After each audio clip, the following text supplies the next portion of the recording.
Don't ever get in front of a high definition camera and bright lights because you will see what you really look like. And it's unfortunate.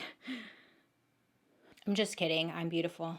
Hi guys, how are you today? My name is BaileySarian and today is Monday, which means it's Murder, Mystery, and Makeup Monday. If you're new here, on Mondays I've been doing a little series thing where I sit down, I talk about a true crime or a murder story. I know it's weird. And then I get ready. True crime and makeup. We married them and we're here. If you like true crime stories, you like makeup, go ahead and subscribe. Every Monday, I'm here for you. FYI, a little warning about today's episode. If you watched my Catherine the Cannibal episode and that one bothered you a lot, then I would suggest that you do not watch this one because, spoiler alert, another cannibal, but it's a little bit more intense than Catherine. And you haven't seen the Catherine video, you can go back, I'll link it down below if you want to watch that one. Very interesting. This story today is about Armin Meiwes. I tell you, I watched over and over and over again a YouTube video with an interview with Armin, get into my head how he says his last name. I'm just gonna call him Armin because that's his name. No need to use his last name. And he's German, and this is based in Germany. I can barely speak English correctly. Sorry, I'm trying my best here. But something that really interests me, and I'm not trying to glorify or idolize these people whatsoever, but it definitely interests me, and that is cannibalism. Not in a way where it's something I want to partake in. I want to be in it. No, it's nothing like that. It's just, I find it very interesting. I think because it's so far opposite of anything I have ever heard of or my brain truly can't comprehend. And I consider myself a very curious cat. Meow. So I get very invested in these types of things. I just want to know everything I can about these people and find a pattern in their stories or have an understanding of, is it something that you're born with? Is it something that you learn? The nurture versus nature type of deal. It really gets my brain. Everything I use will be listed in the description box below, all of the products. So if you're curious as to what I used, it will be listed down below. Okay, so Armin, he was born on December 1st, 1961. Armin's father, he was a police officer, so he had a good job. He saved up enough money to buy his family a 36-room, 16,000 square foot mansion in Germany. So Armin's parents, they married when the mom was 40 years old and dad was 21 years old. So there was a big age difference. Armin would say that his mom was extremely controlling. She was manipulative.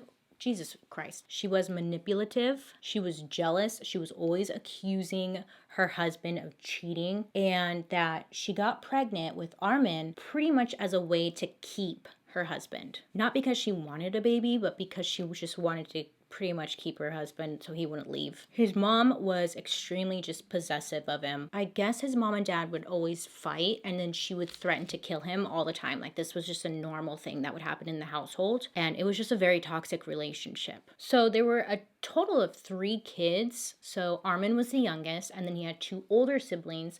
But when he was young, 5 or 6 years old, his older siblings actually left the house. They just were tired of it. Since they were older, they were older teenagers. They just decided, peace out, we're gone. So they left, which just left Armin at home with his mom and dad by himself. Armin would say that his mom would just not show any affection. She wasn't loving. She didn't show any type of love. There was no relationship really at all between them. If anything, she would just yell at him. She was always asking him to do all of the household chores.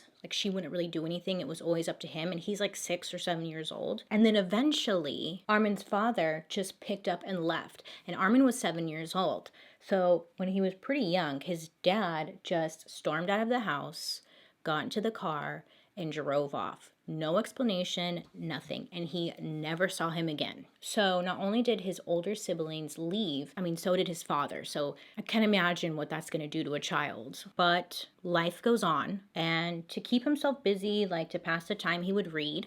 So he started reading Robinson Crusoe. I guess just to keep it simple, the story, in it, there is a part about cannibalism. He found himself just being fixated on eating another person and would kind of obsess over it. He was 10 years old at the time. Yeah, that's where it started for him. The introduction So time goes on, and then at 19 years old, Armin left home and he joined the West German army. He wanted to be a professional soldier and spent 12 years in the armed forces. He felt comfortable and normality that stopped him from pursuing his fantasies. During this period when he was in the army, he developed friendships with women, but it never went anywhere. He started to question his sexuality and would ask his friend, like, do you think I'm gay?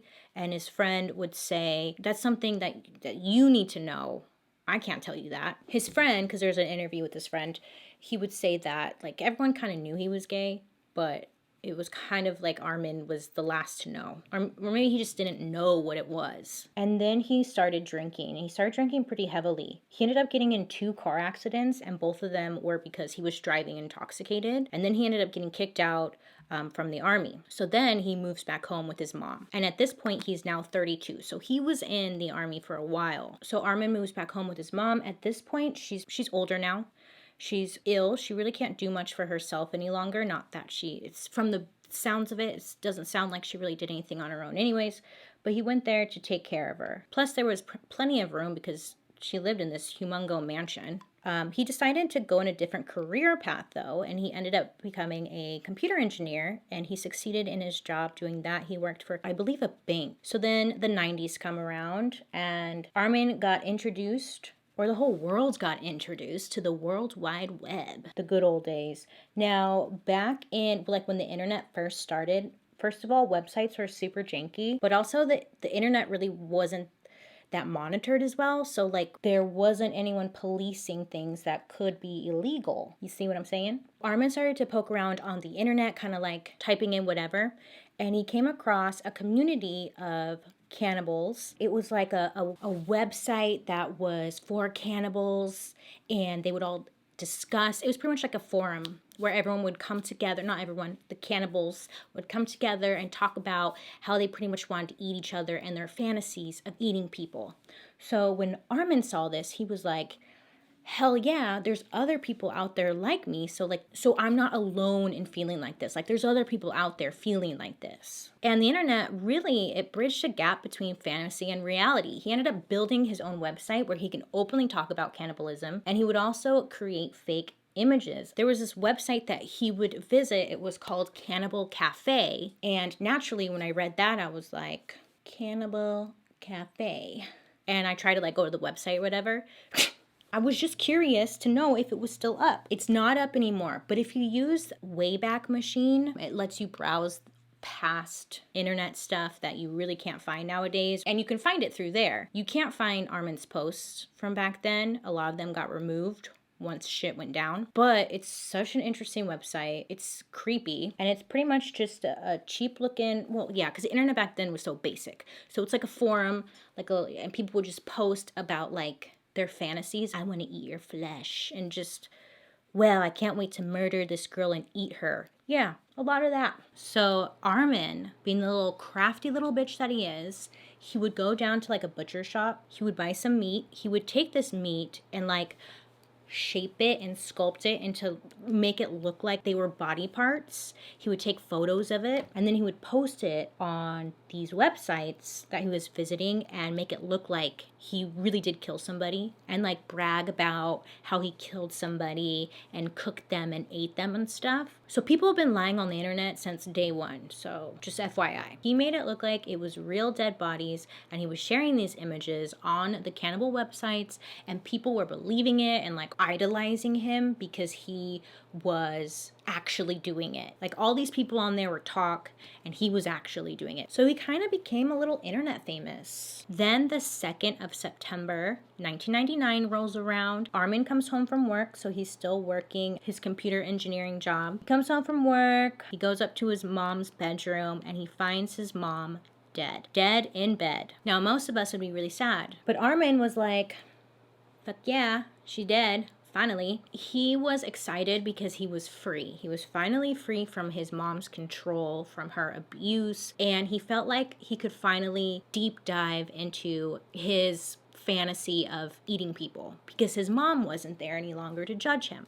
His mom didn't know, like, what he was doing, but with her not there, he decided, I'm going to turn one of the bedrooms into like my dungeon or my cannibal room, and that's where I'm gonna like take photos, all that good stuff. He was just relieved because now he could live his life in his own rules. He felt a sense of freedom. He now has the house to himself, and his dominating mother was out of the picture. He then took his fantasy to the next level. 2 months after his mom was gone, he started advertising on these cannibal websites. So Armin decided to post on the Cannibal Cafe website asking for a volunteer. He was asking for anyone willing to be eaten. So a lot of the people on this website would post like role play. They would say role play when they wanted someone to just kind of play along with the idea of being eaten. But Armin was actually looking for a volunteer, someone who wanted to die, and if he could do it. At least he asked before he did it. You know, that was nice, I guess. So he kind of hit a couple of websites because there were multiple cannibal websites, and he would post in German and in English. One of them said, "I'm in search for a young boy between 18 and 30 years old. If you have a normal build body and you are willing to die, then come to me. I'm butchering you and eat your horny flesh." Hot. I'm not sure what horny flesh is, but okay. So Armin made his way around these websites, and he was looking for somebody who was willing to die. Something that Armin stood by was that he didn't want somebody who was not willing to die. He wanted this person to willingly participate, and he made that very clear. I love that I'm trying to do winged liner while talking, like this isn't working. Hold please. Anyways, so Armin wants horny flesh. Surprisingly, he gets a lot of responses. A lot of people are writing him back, but then last minute they would back out. But Armin had one guy come forward and say like, "Yeah, I'll do it." So this man, I didn't get his name, but this man comes forward. They start emailing back and forth, and this man seems really interested. He's like, "It's my fantasy to be eaten." So Armin writes back, "Cool." I'm sure he doesn't say cool, but he says, "All right, let's meet here at my house. We'll go through with it." So this man comes over to Armin's mansion. He's in this huge ass creepy mansion by himself. The man comes over and he lays out on the table, and Armin is telling him play by play what's going to happen. And then the man tells Armin that he's not feeling well, that he didn't really want to do this. He didn't want to go through with this. And Armin, he says, "Okay, let's not do this then." And he lets the man get up and walk out and go home. Again, Armin wanted somebody who was willing to be eaten. He didn't want to murder somebody. Like, that wasn't his fantasy. Which, side note, that guy is lucky that Armin wasn't fully crazy, because he could have easily just died that night. But he didn't. Armin didn't want to be a murderer. So Armin was a little bummed that it didn't work out, but little DIY Armin over here. He ended up paper macheing a body. He painted it and made it look like it was a person, and he took photos of it.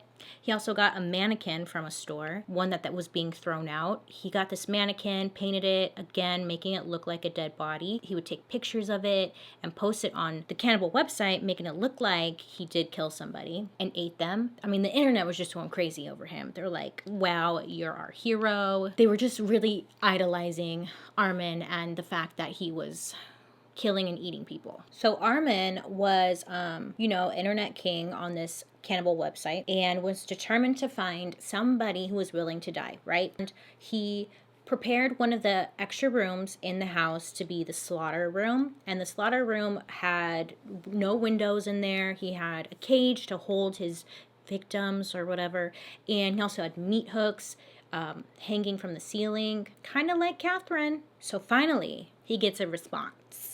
Okay, someone who is willing to be eaten. The final person to respond to Armin's post, his name was Brandes. Brandes was an engineer. He was 34 years old. He was actually married, but he came out to his wife as being curious. He wanted to experiment with men. I think he knew he was gay, but maybe he was just too afraid to actually say it because he was married. So they ended up separating because it caused a lot of tension in the relationship. So Brandes was on the cannibal websites as well. He's interested in this. He writes Armin and he's like, he volunteers himself to be eaten. They email each other back and forth, and Armin discusses with Brandes the best way to be consumed and what he plans on doing with his body. Brandes actually throws out a lot of ideas as well, like, I want my skull to be used as an ashtray. That was his request. Brandes also expressed to Armin that he wanted his penis to be cut off and for both of them to eat it.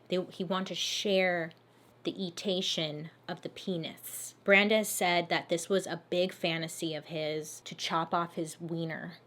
Dream big, they say. Dream big. I forgot to say, if you hear humming, I'm sorry, I had to turn on my fan. It gets so hot in this room with my lights that I was melting, and it's got me nervous about what's to come with summertime approaching. So if you hear humming, I'm sorry, but a bitch is hot. Anyways, so Brandes was telling Armin his fantasies. And Armin, as crazy as this sounds, in interviews, he said that he didn't want to be disrespectful and not do anything that wasn't of the volunteers' wishes. So if a volunteer wanted to be eaten a certain way, he would make sure and do that for the volunteer because he didn't want to disrespect at all. So Brandes is telling Armin, I want my dick to be eaten. So March 9th, 2001, Brandes, who has been communicating with Armin for a while now, they set a date, they set a plan, March 9th, come out here, Armin's place, and we will feast, we will eat. So once Brandes gets there, they have sexual relations, right? Armin gives Brandes a bunch of sleeping pills, and he gives him some Vicks, and he gives him some alcohol. And the reason he does this is because he doesn't want Brandes to be in any pain, and he thinks that this will help with the pain. Now, Brandes takes the sleeping pills and the alcohol and everything willingly, like he's not sneaking it into his drink or his food or anything like that. Armin tells Brandes that this is going to help with the pain. This will help so you don't really feel anything. Armin tells Brandes ahead of time that he's going to film the process so he can watch it over and over and over again and get that sick thrill that he's looking to get and like probably take his pants off to it or something. So Armin sets up the video camera. Brandes, he lays down on the table. Armin then decides we're going to start with the penis first. We're going to chop off your penis, and then we're both going to eat it together. Armin has the video recorder going, starts to cut off the penis. In an interview, Armin says Brandes screamed horribly, but it was short, maybe 20 to 30 seconds, and that blood was squirting from the open wound similar to a fountain. These are his words, but they got the penis off. So Armin decides to then cook the penis because, you know, like that was the wish. He goes over into the kitchen, goes to the stovetop thing. He puts a little bit of garlic, some salt, some pepper, chop up the wiener, puts it in there, some oil, flipping it. Oh, I kind of hate this liner. It's burning my eyes.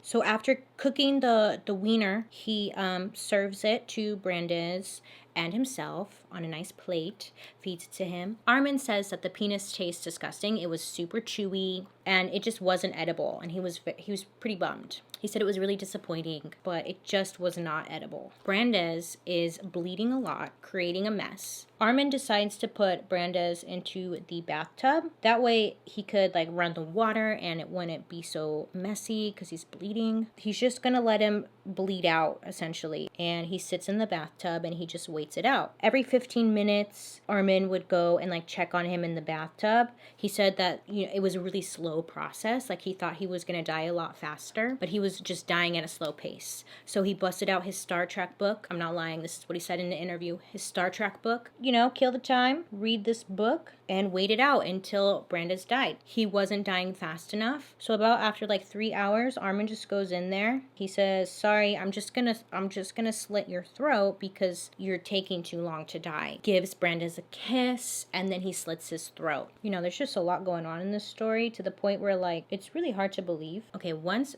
Brandes has died, that's when Armin now gets to work. He takes his body out of the tub and he chops Brandes into pieces. He puts part of him in the freezer and then he buries the skull in the garden. In an interview, Armin says that he decorated the table with nice candles. I took out my best dinner service and I fried a piece of rump steak, a piece from his back, made what I call princess potatoes, and sprouts. After I prepared my meal, I ate it. These are his quotes. He then goes on to say, the first bite was, of course, very strange. It was a feeling I can't really describe. I'd spent over 40 years longing for it, dreaming about it. And now I was getting the feeling that I was actually achieving this perfect inner connection through his flesh. The flesh tastes like pork, but stronger. He then stored a lot of the pieces of the body like in little Ziploc bags. He put them in his freezer. He hid them underneath a bunch of pizza boxes. And he would spend the next 6 to 8 months eating parts of the body. He would add it as pizza topping. He would eat some for breakfast. He was just using this as his food supply. I don't know what to say to that. I really don't know. So I forgot to say, Armin took video footage of this whole process, right?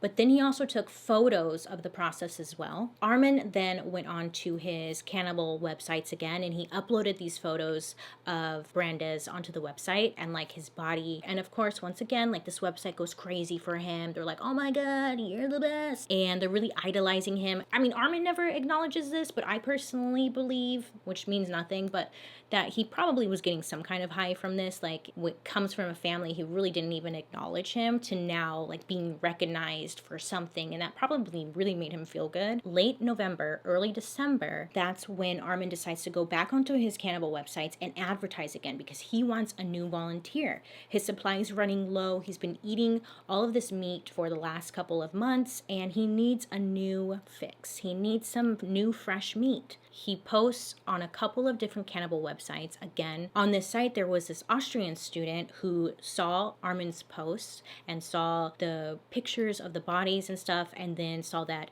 Armin was looking for a new victim. So he actually tipped off police, letting them know, hey, I think this guy actually killed somebody. And on the morning of December 10th, 2002, police made a visit to the mansion that Armin lived in. Now police, they go into Armin's house and they start snooping around looking for any type of evidence, and they weren't coming across anything, which is odd because he had a slaughter room, but maybe they just didn't make it upstairs yet. We don't know. But they get to the refrigerator and they look in the freezer, and underneath pizza boxes they find 50 pounds of meat. And Armin tells the police that it's wild pig meat, but then another police officer looks closer and they notice there's skin on it still, and so they take the meat out, and upon further inspection they notice that it's human meat. So when the police ask him, is this like human meat? Armin says yes, and he admits to what he had done, and he tells them about the photos and the VHS showing what he had done. And Armin actually never once denies what he did. The only time he did deny something was when the police showed up. He didn't confess that it was human meat in the freezer. He said it was wild pig. But other than that, he was very honest, told them exactly what happened, showed them where the tapes were at, gave him his computer, everything. Police arrest him, naturally, as they should. On January 30th, 2004, Armin was convicted of manslaughter, and he was only sentenced to 8.5 years in prison. Look, real talk, that made a lot of people upset. Okay. So this case picked up a huge amount of media coverage, and people were outraged. But Armin's defense, and I think it's actually pretty damn strong, was that Brandes was willing. He volunteered. All of the email correspondence that investigators have found, he actually drove out to Armin's house, is like more proof. It also proved problematic for German lawyers who discovered that cannibalism is in fact legal in Germany. So instead they charged Armin with murder for the purposes of sexual pleasure and with disturbing the peace of the dead. They ended up showing the court 19 minutes of the video that Armin took, which I'm sure probably ruined a lot of people's lives because I couldn't imagine what they saw on that tape. Their argument was that he should have been convicted of murder and not manslaughter, and also that he should be given a life sentence, not 8 years. So in the retrial, they fought that Brandes was not in the right mind to be able to give consent. And then finally, May 10th, 2006, Armin was convicted of murder and was sentenced to life in prison. Afterwards, Armin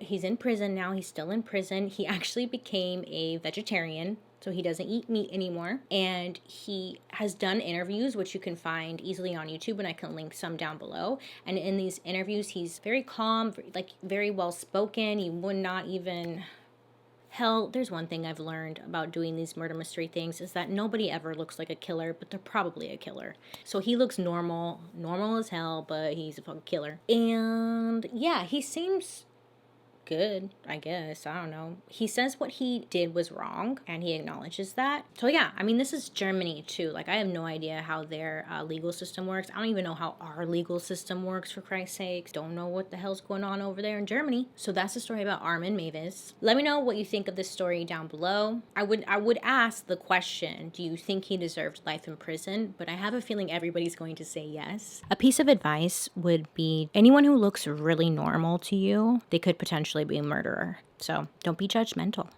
I hope you guys have a really good day today. You make good choices. Let me know what story you want me to talk about next week. Let me know your thoughts. But other than that, I hope you have a very good day today. You make good choices. Be safe out there. I'll be seeing you guys later. Bye.